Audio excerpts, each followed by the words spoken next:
नमस्कार, स्वागत है आप सभी का।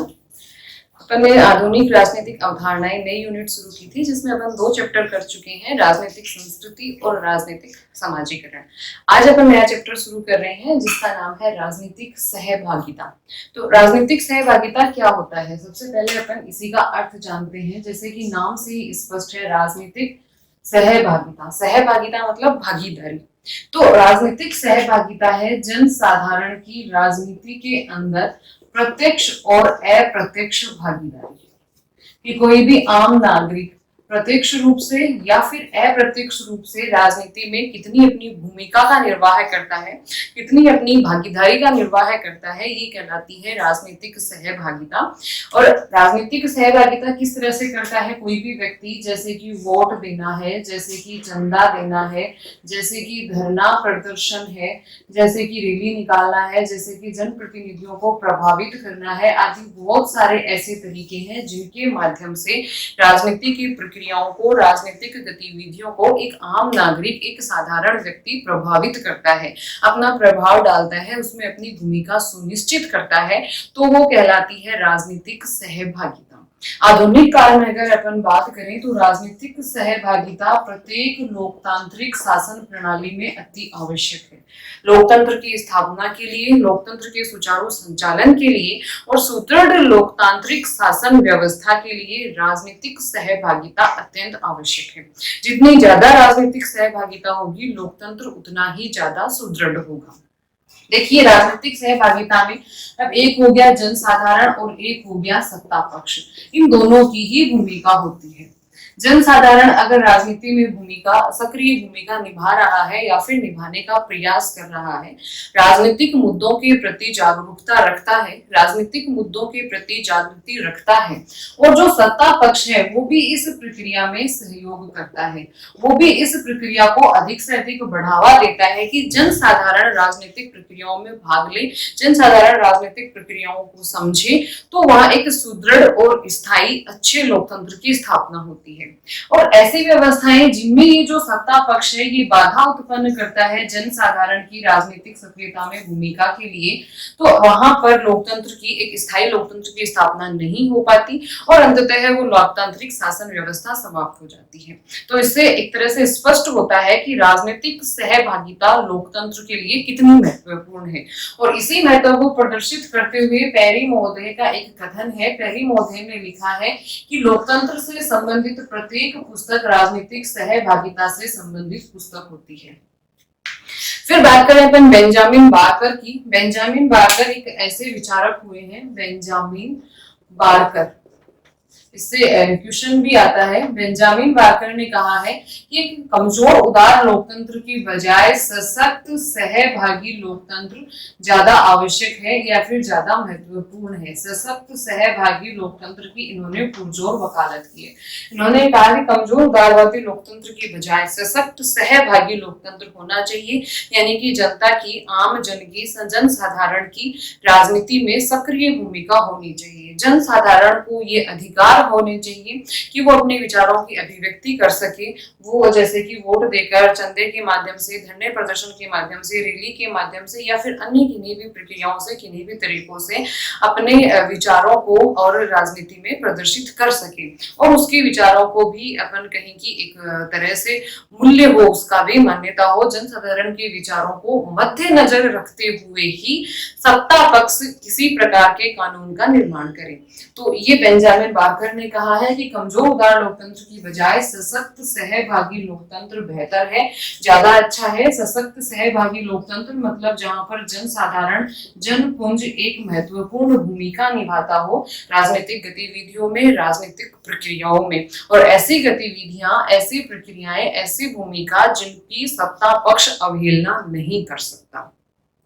ठीक है, तो ये आया अपना कि राजनीतिक सहभागिता क्या होती है, इसका अपन ने अर्थ समझा और लोकतंत्र के लिए इसके अपन ने महत्ता समझी। जैसे कि पेरी महोदय कहते हैं कि लोकतंत्र की प्रत्येक पुस्तक राजनीतिक सहभागिता से संबंधित है, और बेंजामिन बारकर कहते हैं कि सशक्त सहभागी लोकतंत्र एक महत्वपूर्ण आवश्यक शासन व्यवस्था है, ज्यादा अच्छा है कमजोर उदारवादी लोकतंत्र से।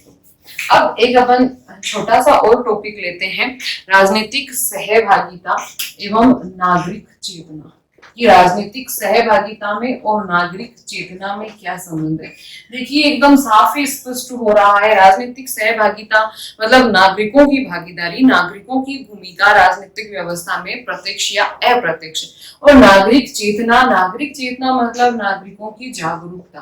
तो जब अगर नागरिकों में जागरूकता होगी ही नहीं राजनीतिक मुद्दों के प्रति, राजनीतिक विषयों के प्रति, राजनीतिक प्रक्रियाओं के प्रति, गतिविधियों के प्रति, तो राजनीतिक सहभागिता कहाँ से होगी, इसकी अपन सहज ही कल्पना कर सकते हैं।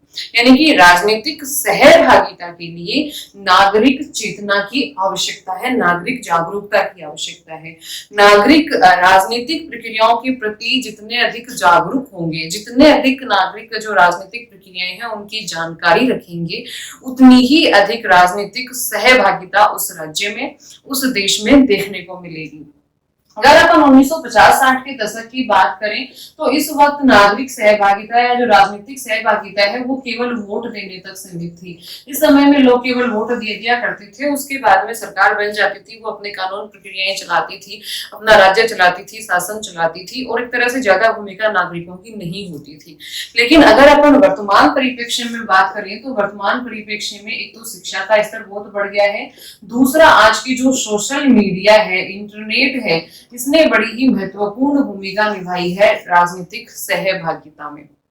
सोशल मीडिया के कारण, इंटरनेट के कारण, अपन कहेंगे अखबार है, न्यूज चैनल है, इनके कारण नागरिकों को पूरी जानकारी रहती है कि सरकार है वो क्या काम कर रही है, किस तरह का काम उसको करना चाहिए। आज हर एक व्यक्ति संविधान के बारे में जानता है, मूल कर्तव्यों के बारे में जानता है, नीति निर्देशक तत्वों के बारे में जानता है। चुनावों में जो राजनीतिक पार्टियां एक दूसरे के बारे में कच्चा चिट्ठा खोलती हैं एक दूसरे का, तो वो एक नागरिक को पता चलता है। तो इन सब बातों से आज अपन देखते हैं कि नागरिक जो सहभागिता है उसका स्तर बढ़ा है। विभिन्न रैली के माध्यम से, धरना प्रदर्शन के माध्यम से, हड़ताल के माध्यम से, या फिर ऐसे बहुत सारे तरीके हैं जिनके माध्यम से नागरिक राजनीतिक प्रक्रियाओं में, राजनीतिक गतिविधियों में अपनी महत्वपूर्ण भूमिका निभा रहे हैं। और कई बार होता है कि जो जायज मांग होती है सरकार उनकी अवहेलना नहीं कर पाती है और सरकार को वो बात माननी ही पड़ती है। या एक और महत्वपूर्ण बात अपन को याद रखनी है, विश्व में सबसे बड़ा देश है स्विट्जरलैंड, जो कि मतलब कि सबसे अधिक महत्वपूर्ण सशक्त राजनीतिक सहभागिता वाला और लोकतांत्रिक व्यवस्था वाला देश है। वहां सबसे अधिक राजनीतिक सहभागिता देखी जाती है क्योंकि वहां पर स्विट्जरलैंड में चुने हुए नागरिकों को वापस बुलाने का अधिकार है। स्विट्जरलैंड में ये व्यवस्था है कि वहां पर कोई व्यक्ति अगर चुन के आपने भेज दिया, जैसे कि अपने यहाँ भारत देश में तो ये व्यवस्था है कि अपन ने किसी व्यक्ति को चुना तो 5 साल तक अपने पास ऐसा कोई व्यवस्था नहीं है कि अपन उसको वापस बुला सके, हमें अगले चुनाव का इंतजार करना पड़ेगा। स्विट्जरलैंड में अगर कोई चुना हुआ प्रतिनिधि जनता की उम्मीदों पर खरा नहीं उतरता है तो वहां की जनता उसको वापस बुला सकती है। और दूसरा, वहां के जो कुछ लोग हैं वो समूह के द्वारा और कानून भी पारित करवा सकते हैं, उसमें निश्चित लोगों के हस्ताक्षर होने आवश्यक है और कानून पारित भी करवा सकते हैं, कानून बनाने की प्रक्रिया में भी वो अपनी महत्वपूर्ण भूमिका निभाते हैं। तो स्विट्जरलैंड है वो एक आदर्श है राजनीतिक सहभागिता के मामले में। बाकी अन्य सभी देशों में, चाहे वो विकसित देश हो, चाहे वो विकासशील देश हो, आज बढ़ती अपन कहें कि शिक्षा व्यवस्था के कारण, बढ़ते इंटरनेट के माध्यम से, सोशल मीडिया के माध्यम से निसंदेह नागरिक चेतना में बढ़ोतरी हुई है और नागरिक चेतना में बढ़ोतरी होने के कारण राजनीतिक सहभागिता में भी बढ़ोतरी। अब देखिए अपन एक और अगला टॉपिक ले लेते हैं साथ ही, वो है राजनीतिक सहभागिता का अभिजात्य स्वरूप। कि राजनीतिक सहभागिता का जो अभिजात्य स्वरूप है उसके बारे में विचारक क्या कहते हैं और अभिजात्य स्वरूप का मतलब क्या है। तो देखिए अभिजात्य स्वरूप की अपन बात करें तो अभिजात्य वर्ग एक वर्ग जिसको अपन कहें कि विशेष वर्ग, कोई विशेष अधिकार प्राप्त वर्ग कोई होता है तो उसको अभिजात्य वर्ग कहा जाता है। तो अभिजात्य वर्ग के बारे में दो विचारकों ने अपने विचार रखे हैं जो अपने सिलेबस में है। वो है, सबसे पहले है जोसेफ शुम्पेटर। जोसेफ शुम्पेटर कहते हैं कि राजनीतिक सहभागिता अभिजात्य वर्ग के हाथों में सिमट कर रह गई है। कौन कहते हैं? जोसेफ शुम्पेटर कहते हैं कि राजनीतिक जो सहभागिता है किसी भी लोकतांत्रिक शासन प्रणाली की, वो एक अभिजात्य वर्ग के हाथों में सिमट कर रह गई है, वो ऐसा क्यों कहते हैं?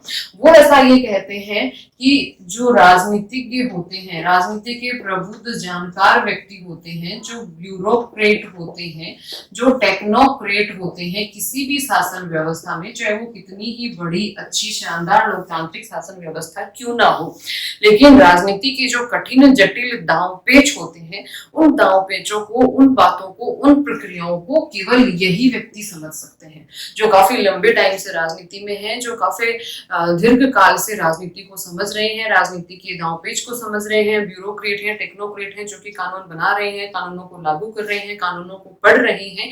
तो केवल यही व्यक्ति हैं जो कि एक तरह से और उस राजनीति की कानून व्यवस्था की जटिलताओं को समझ पाते हैं।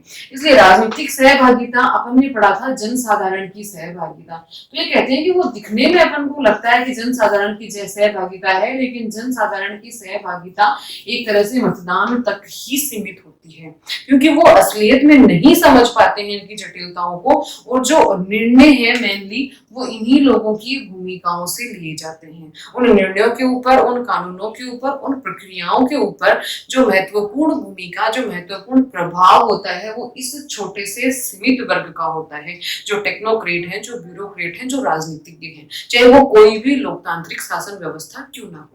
तो ये जोसेफ शुम्पेटर ने बताया राजनीतिक सहभागिता का अभिजात्य स्वरूप, यानी कि किस प्रकार से जनसाधारण को दिखने वाली राजनीतिक सहभागिता, जो अपन कहते हैं कि जनसाधारण की भागीदारी राजनीतिक सहभागिता है, वो छोटे से वर्ग के हाथ में सिमट कर रह गई। और छोटा सा वर्ग, ये विशेष वर्ग है, राजनीतिज्ञ हैं, ब्यूरोक्रेट हैं, टेक्नोक्रेट हैं, जानकार हैं, जटिलताओं को समझते हैं, प्रभावशाली हैं, इनके पास पावर है, शक्ति है, सत्ता है, इसलिए बस इस वर्ग के हाथों का एक कहें कि अपन गहना हो गई है राजनीतिक सहभागिता। सिर्फ परिभाषा में अपन पढ़ते हैं कि जनसाधारण की है, लेकिन जनसाधारण का काम केवल मतदान तक है, उससे आगे की प्रक्रियाओं को जनसाधारण समझ ही नहीं पाता है। तो महत्वपूर्ण प्रभाव ये वाला वर्ग निभाता है। तो इसलिए जोसेफ शुम्पेटर का प्रसिद्ध कथन है कि राजनीतिक सहभागिता आज केवल एक अभिजात्य वर्ग के हाथों में सिमट कर रह गई है। दूसरे विचारक जो राजनीतिक सहभागिता के अभिजात्य स्वरूप का अपने वर्णन करते हैं, वो है रॉबर्ट डहल। रॉबर्ट डहल इस व्यवस्था का, जो अभिजात्य वर्ग के हाथों में सिमट कर रह गई है, राजनीतिक सहभागिता के अभिजात्य स्वरूप है, इसकी प्रखर आलोचना करते हैं। ये कहते हैं कि इस अल्पतंत्र के कारण और यहाँ पर बाजार के सिद्धांत लागू हो जाते हैं।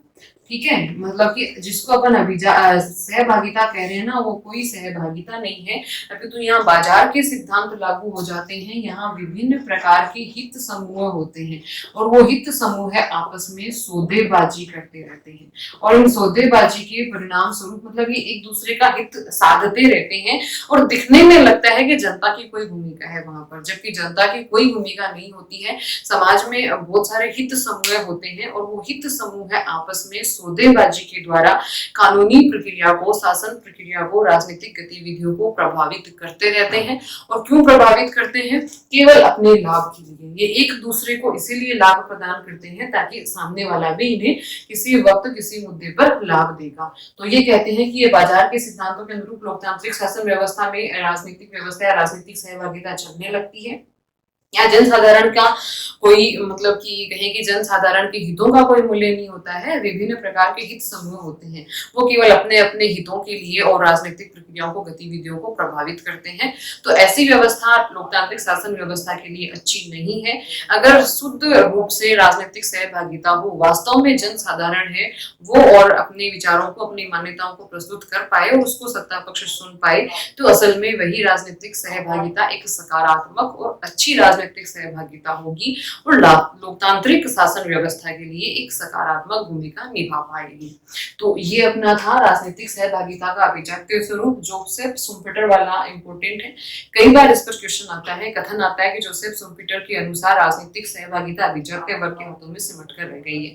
कैसे समझाइए? तो अपन ने समझाया कि वो कहते हैं राजनीतिज्ञ ब्यूरोक्रेट, टेक्नोक्रेट होते हैं, वही जानकार होते हैं, क्योंकि जटिल होती है प्रक्रियाएं, इसलिए वो ज्यादा प्रभावित कर पाते हैं। रॉबर्ट डेल कहते हैं कि ये बाजारी व्यवस्था है, सौदेबाजी चलती रहती है हित समूह के मध्य, तो लगता है कि जनसाधारण की सहभागिता है, लेकिन जनसाधारण की न होकर विभिन्न हित समूह की आपस में एक दूसरे की स्वार्थ सिद्धि की सहभागिता है। धन्यवाद।